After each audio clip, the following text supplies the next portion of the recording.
అధ్యక్ష మీరు చూడండి, మీరు ఏం డెవలప్ చేశారు, బ్యాలెన్స్ వీటికన్నిటికీ కొమ్ములు పెట్టి మనం కలర్ఫుల్ చేయాలి.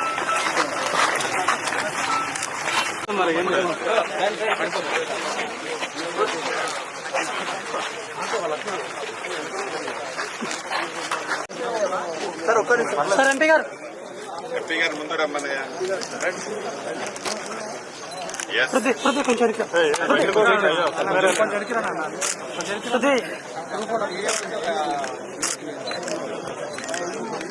Right sir, thank you. Phone పైకి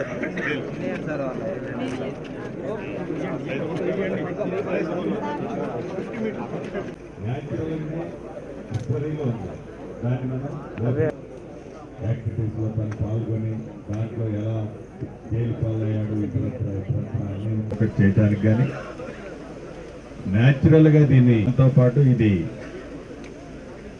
మనం టూరిజం లో ది బెస్ట్ ప్లేస్ కింద దీన్ని మనం ఇండియాలోనే, నాట్ ఇన్ తెలంగాణ, ఇండియాలోనే టాప్ 1, 2, 3లో అంటే ఈ స్థాయిలో ఇప్పుడు ప్రజలు కావచ్చు ఈ బౌద్ధ స్థలాలే చాలా తక్కువ చేస్తే అవి ఆరామాలు వస్తాయి. తర్వాత వాటిని రిస్టోరేషన్ కూడా చేయాల్సి ఉంటుంది.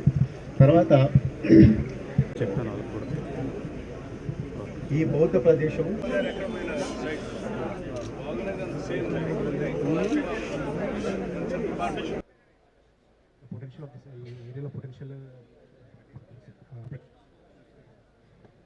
ఈ ఏరియాలో మనకు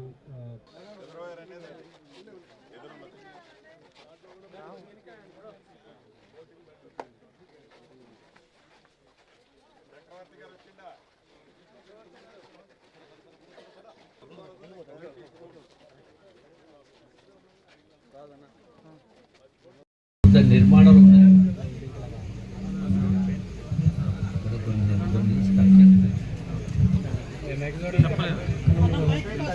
స్ట్రక్చర్స్ ఏర్పాటు చేసింది కదా, వీటితో పాటుగా అంటే ఓవరాల్ ఉన్నటువంటి 8 ఎకరాల ప్రాంగణం ఉంటుందో దీన్ని టోటల్గా అభివృద్ధి చేయాలి. అన్ని రకాల వసతులు కావచ్చు. ఈ స్థూపానికి సంబంధించి కూడా టోటల్ వేడైనట్టుగా కనపడతాం. తర్వాత 50 ఫీట్ని కూడా ఇదే పద్ధతిలో నిర్మాణం చేయాలి.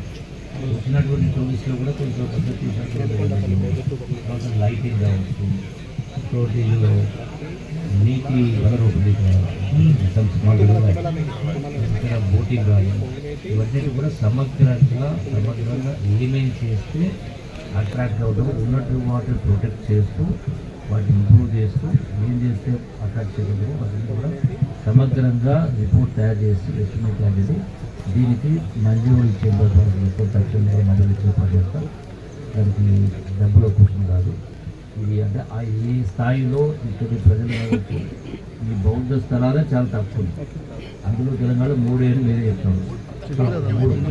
ఆ ప్రాముఖ్యత ఇది ఒకటి కాబట్టి దీన్ని ఆ ప్రపోర్షన్లో ఆ స్థాయిలో అభివృద్ధి చేయాలి. కాబట్టి దాని మొత్తాన్ని కూడా సమగ్రంగా ప్రణాళిక చేయండి. దానికి ఇమ్మీడియట్గా తక్షణం రిపోర్ట్ రావడం, దానికి మంజూరు ఇచ్చి ఏర్పాటు చేయడం, వాక్ పూర్తిగా చేయాలి.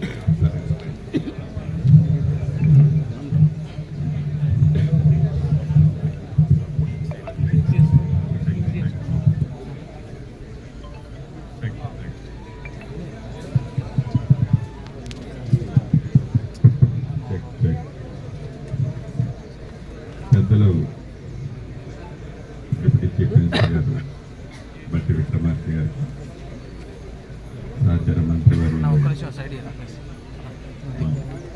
దూపల్లి కృష్ణారావు గారికి, ఎంపీ రఘురామరెడ్డి గారికి, చైర్మన్ రమేష్ రెడ్డి గారు, నాగేశ్వర గారు, ప్రజాప్రసాద్ గారు, కలెక్టర్ గారు, ఎస్పీ గారు, ఆల్ టూరిజం డిపార్ట్మెంట్ అందరికీ, మీడియా మిత్రులు, ప్రధానంగా ఇది ఈ బుద్ధ స్తూపం ఏదైతే ఉందో నాకు తెలిసి దేశంలోనే 1, 2, 3లో భారతదేశంలోనే ఇది 1, 2, 3 స్థానంలో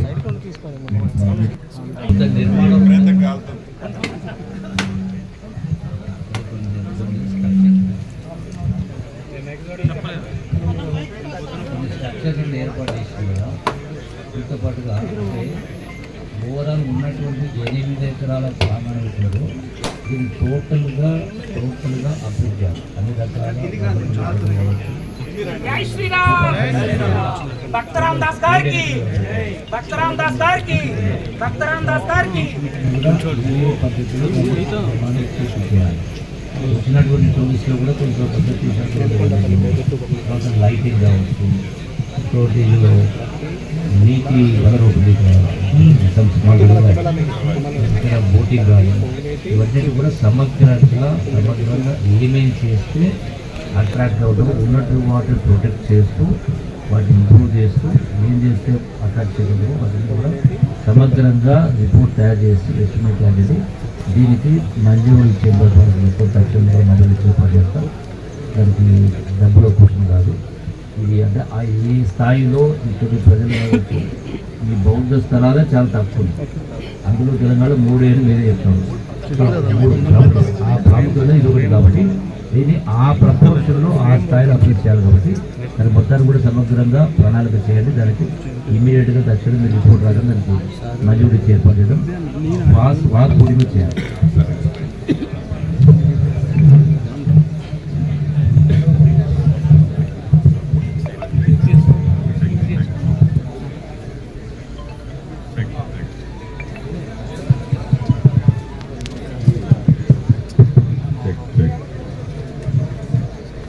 పెద్దలు